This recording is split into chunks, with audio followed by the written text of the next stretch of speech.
আসসালামু আলাইকুম। আপনারা সবাই কেমন আছেন? ভালো আছেন? আমরা ভালো আছি আলহামদুলিল্লাহ। তো আজকে স্বপ্নের রান্নাঘরে হবে, দেখেন কলিজা আনছি গরুর। এই যে কত সুন্দর গরুর কলিজা।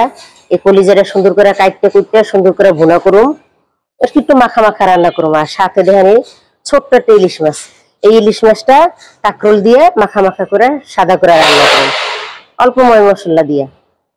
আমাদের রান্নাটা দুইটা রেসিপি যদি আপনাদের ভালো লাগে লাইক করবেন, শেয়ার করবেন, আমাদের পাশে থাকবেন। নতুন বন্ধু রইলে সাবস্ক্রাইব করে দিবেন। তো চলেন কাটাকাটি করে রান্না বাড়ার আয়োজন করি। তো এখানে কড়াই দিয়ে দিছি, তেল গরম হয়ে গেছে আনারো কলিজার জন্য। তেজপাতা, গরম মশলা দিলাম, পেঁয়াজ দিলাম। গরুর কলিজা ভুনা করবো, তাকে মাখা মাখা রান্না করবো না, আলু দিয়া সামান্য আলু আর কি পরিমাণ মতন দিয়ে, তাতে একটু লাল লাল হোক।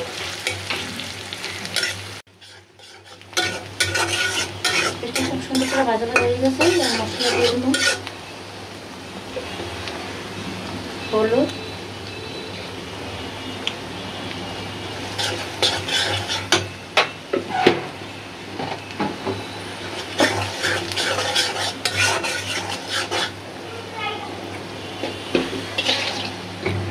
রসুন বাটা,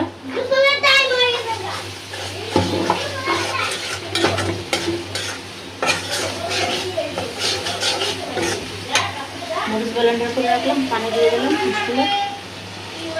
এরকম মরিচ আছে,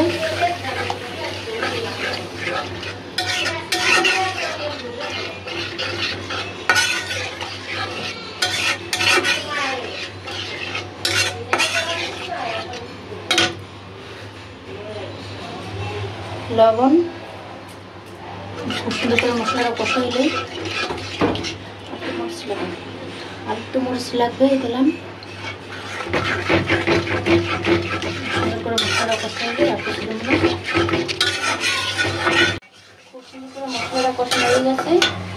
আমি কলিজা সুন্দর করে ধুয়ে রাখছি, কলিজা দিয়ে দিই।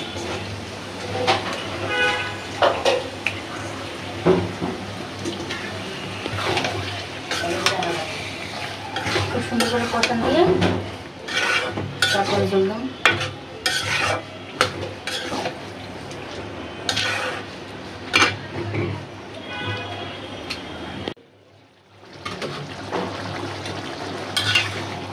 কলিজাটা খুব সুন্দর করে কষানো হয়েছে, একটু কষান দিয়ে আলু দিয়ে জল দেবো। কড়াটা খুবই সুন্দর হয়েছে।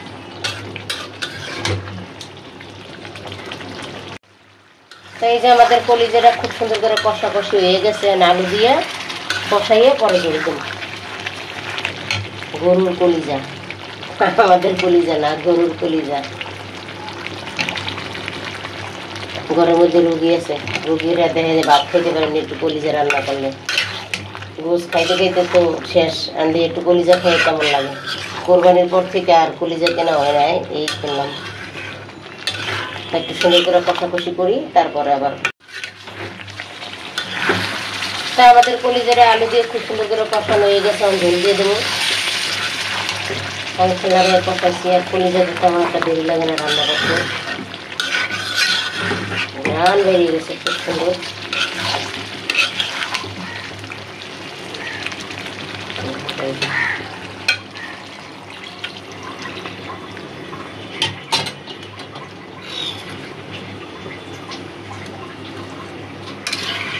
কলিজার সাথে রান্না করবো কাঁকরোল দিয়ে ইলিশ মাছ, ওটা আমরা দেখাবো না, শর্ট টাইমে দেখাবো, ওটা একটু শেয়ার করবো না। আমাদের কলিজাটা গরুর কলিজা রান্না হয়ে গেছে, আর একটু হইব। সব কিছু পারফেক্ট, নুন মরিচ তেল সব কিছু পারফেক্ট। পাতলা পাতলা ঝোল রান্না আর একটু হইব।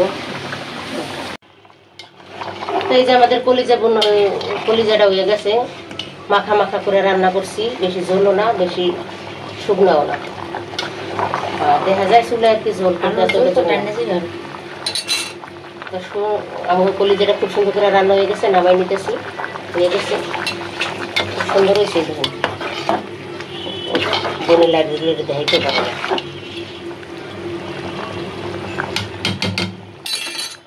আমাদের কলিজাটা সুন্দর করে অতক্ষণ হয়ে গেছে, ওই সময় ছিল না, মাখা মাখা করে রান্না করছি, নামাই নিতেছি। যে এতক্ষণ লাগাই সুন্দর করে কলিজাটা সামান্য করে আলু দিয়ে সুন্দর করে রাঁধছি ভাজা। কেমন হয়েছে ভালো লাগলে অবশ্যই লাইক কমেন্ট শেয়ার করবেন। আজকে পর্যন্তই, আল্লাহ হাফেজ।